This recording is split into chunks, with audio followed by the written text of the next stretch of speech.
हाँ जी, सभी को नमस्कार दोस्तों। जैसा कि मैं आपको करा रहा हूँ रेलवे एनटीपीसी ग्रेजुएट लेवल में पूछे गए 2025 में सभी प्रश्नों को, ठीक है? अगर आप रेलवे में एनटीपीसी में 12th लेवल की तैयारी कर रहे हो, अंडर ग्रेजुएट लेवल की तैयारी कर रहे हो, तो ये वीडियो आपके लिए रामबाण है। ये जितने भी क्वेश्चन बता रहा हूँ, यही क्वेश्चन आपके डिट्टो उसमें पूछे जा सकते हैं, किसमें 12th लेवल में। तो पूरा देख लेना, धीरे-धीरे करके वीडियो पार्ट में आएगी, सभी को देखना आपके लिए काफ़ी हेल्प होगा। पहला क्वेश्चन है आपका 106वां संविधान संशोधन अधिनियम 2023 के तहत लोकसभा और राज्य विधानसभाओं में महिलाओं को कितना प्रतिशत आरक्षण दिया गया? तो क्या बोलोगे इसको? 33% आरक्षण दिया गया। देखिए 5 जून का ये प्रश्न है, ऐसे करके हम सभी को करेंगे, ठीक है? व्याख्या यहाँ पर देख सकते हो कि 106वें संविधान संशोधन अधिनियम के तहत महिलाओं को लोकसभा और राज्य विधानसभाओं में 33% आरक्षण प्राप्त हुआ।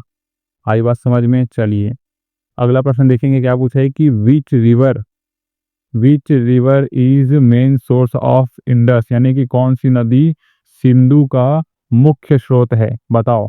तो क्या बोलोगे? सिंधु ग्लेशियर बोलोगे, है ना? ऑप्शन नंबर सी यहाँ पर सही होगा। व्याख्या देखेंगे कि सिंधु नदी का उद्गम तिब्बत से सिंधु ग्लेशियर से होता है, जो मानसरोवर झील के पास स्थित है। चलिए अगला प्रश्न है आपका, केंद्रीय मंत्री मनसुख मांडविया, है ना? केंद्रीय मंत्री मनसुख मांडविया द्वारा मार्च 2025 में भारत की ओलंपिक तैयारियों पर 2 दिवसीय चिंतन शिविर का आयोजन कहाँ किया गया था? तो ये नई दिल्ली में किया गया था, याद में रखेंगे। ऑप्शन नंबर ए यहाँ पास सही हो जाएगा, ठीक है? मैं बता देता हूँ आपको व्याख्या कि मार्च 2025 में नई दिल्ली में 2 दिवसीय ओलंपिक चिंतन शिविर का आयोजन किया गया था, ठीक है? चलो अगला बताइए, क्वेश्चन क्या पूछा गया है कि who rot the book held book के रचयिता कौन है, ये पूछा गया है। क्या बोलोगे? एनी माइकल्स, ठीक है? ऑप्शन नंबर डी यहाँ पास सही हो जाएगा। चलिए हाँ अगला प्रश्न है दोस्तों, क्या पूछा गया कि केंद्रीय महिला एवं बाल विकास मंत्री अन्नपूर्णा देवी ने महिलाओं की स्थिति पर आयोग के कितना 69वें सत्र में भारतीय प्रतिनिधि मंडल का नेतृत्व कहाँ किया? तो कहाँ किया पता है आपको? न्यूयॉर्क में किया। ऑप्शन नंबर सी यहाँ पास सही हो जाएगा, ठीक है? अब व्याख्या देखो यहाँ पास कि जो CSW का जो 69वां जो की है संयुक्त राष्ट्र मुख्यालय न्यूयॉर्क में आयोजित हुआ था, जहां भारत का नेतृत्व जो कि प्रतिनिधित्व किसने किया था? अन्नपूर्णा देवी ने किया था, जो कि क्या है? केंद्रीय महिला एवं बाल विकास मंत्री की क्या है? मंत्री है, ठीक है? चलो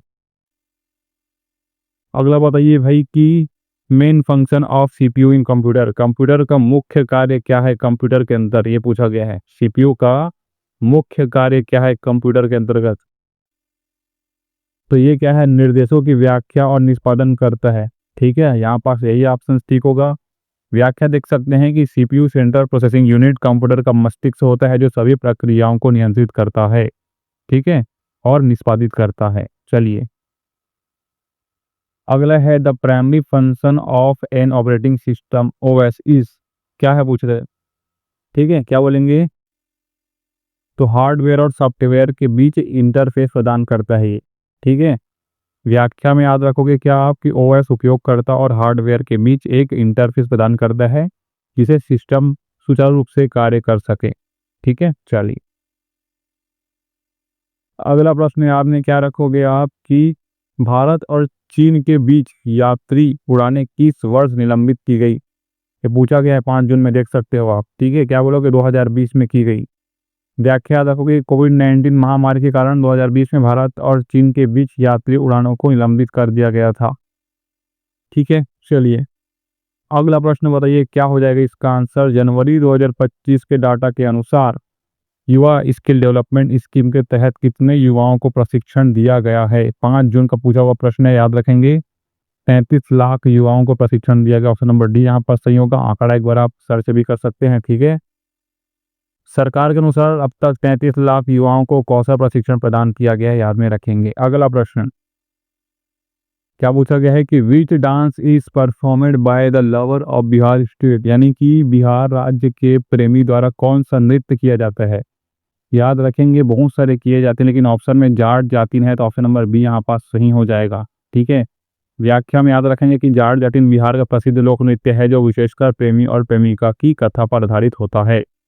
आई बात समझ में? चलिए अगला प्रश्न है, in which states is the Saura painting found, मतलब सौरा चित्रकला किस राज्य में पाई जाती है, ये पूछा गया है आपके एग्जाम में, क्या बोलोगे आप? तो उड़ीसा में पाई जाती है, याद में रखेंगे। कई जगह छत्तीसगढ़ भी देखने को मिलेगा, तो आप ऑप्शन के अनुसार लगाएंगे। यहाँ पर दोनों है, लेकिन आप क्या करेंगे, उड़ीसा लगाएंगे। ठीक है, सौरा चित्रकला उड़ीसा राज्य की आदिवासी कला है जो सौरा जनजाति द्वारा बनाई जाती है। ठीक है, चलो अगला प्रश्न है दोस्तों, पेनिसिलिन की खोज किसके लिए किया गया था? तो याद रखेंगे बैक्टीरिया के लिए किया गया था। ठीक है, याद में रखेंगे। पहले बताया गया था कि पेनिसिलिन एंटीबायोटिक है जो बैक्टीरिया से होने वाले संक्रमण का इलाज करता है। ठीक है, यहाँ पास ऑप्शन सी यहाँ पास सही हो जाएगा, है ना। चलो अगला देख सकते हैं यहाँ पास कि क्या पूछा है कि ग्रामीण जनसंख्या का कितना प्रतिशत कृषि पर निर्भर है, पूछा गया था आपके एग्जाम में। ठीक है, क्या बोलोगे इसको? 58%, यानी कि ऑप्शन नंबर डी यहाँ पास सही हो जाएगा। ठीक है, चलिए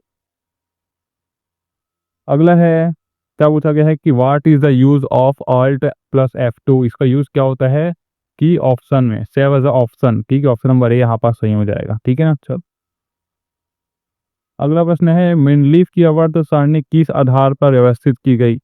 तो याद रखेंगे परमाणु भार के आधार पर व्यवस्थित की गई। ऑप्शन नंबर बी यहाँ पास सही हो जाएगा। ठीक है ना। चलो 1530 में किस मुगल शासक ने सब कुछ खत्म करके एक अच्छा साम्राज्य अपने सुपुत्रों को सौंप दिया और मर गया? तो ये था क्या? बाबर। ठीक है, कौन था? बाबर, है ना। देखिए यहाँ पास भी आपसे व्याख्या देख सकते हैं कि बाबर की जो मृत्यु है वो 1530 में हुई थी और उसने हुमायूं को साम्राज्य सौंपा था। यह मुगल साम्राज्य की नींव का समय था। ठीक है, चलो ये प्रश्न पूछा गया था कि स्मार्ट सिटी परियोजना से कितना प्रतिशत बजट कम हुआ, ये पूछा गया था। इसका एग्जैक्ट आपको थोड़ा सा खोजना पड़ेगा। ठीक है, मैं 30% यहाँ पास जो कि डाटा है उसके अनुसार है। ठीक है, कि 30% का हुआ था, कटौती हुई थी बजट में। ठीक है, चलिए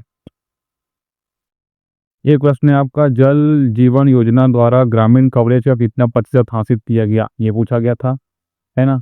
तो भाई ऐसे ऐसे क्वेश्चन पूछे जा रहे हैं जिसका डाटा एकदम कंफर्म बता पाना मुश्किल होता है। तो 78.5% इसका आप याद में रखेंगे। जल जीवन मिशन के तहत भारत में 78.5 ग्रामीण घरों में नल से जल की सुविधा प्रदान की जा चुकी है। जनवरी 2025 का डेटा याद में रखेंगे। वही तो डेटा क्या है, इसमें दिक्कत होता है। ठीक है ना। चलिए अगला है, बेडारा के युद्ध के समय मुगल बादशाह कौन था? तो कौन था? शाह आलम द्वितीय था, याद में रखेंगे। ठीक है, शाह आलम द्वितीय जो कि था।